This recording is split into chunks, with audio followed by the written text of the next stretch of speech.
আমাৰ ধৰ্মেন্দ্ৰ নাথ এগৰাকী ২৪ বছৰীয়া যুৱকক নৃশংসভাৱে হত্যা সংঘটিত হয় আৰু এই ঘটনাই আমাৰ ৰঙিয়া অঞ্চল বা বৃহত্তৰ অঞ্চলৰ ৰাইজক অত্যন্ত মৰ্মান্তিক কৰি তুলিছে, দুখিত কৰি তুলিছে।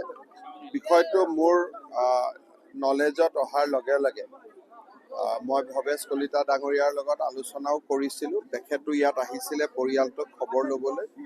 ময়ো আজি পৰিয়ালটোক খবৰ ল'লোঁ। চৰকাৰে যিমানখিনি পাৰে সহায়ো কৰিব আৰু দোষীয়ে যাতে শাস্তি পায় তাৰ বাবে আমি যি ব্যৱস্থা কৰিব লাগে আমি কৰিম, সেইখিনিও মই দেউতাক মাকক জনাইছোঁ। ভৱেশ কলিতা ডাঙৰীয়া ইতিমধ্যে কৈছিলে যে আমি মৃত্যুকটো ক্ষতিপূৰণ দিবি সহায় কৰিব চেষ্টা কৰিব নোৱাৰি। তথাপিতো তেখেতে কৈছিল যে আমি 10 লাখ টকা দিম, আমি সেইমতে দিয়াৰ ব্যৱস্থা কৰিছোঁ। প্ৰত্যেক কথাতে ধৰক চাকৰিৰ কথাটো আজিয়ে ক'ব নোৱাৰি, কাৰণ এই গোটেই কথাবোৰ নীতি নিয়মৰ মাজেৰে চাব লাগে, কিন্তু পৰিয়ালটোক আমি যিমান পাৰোঁ আমি সহায় কৰিম।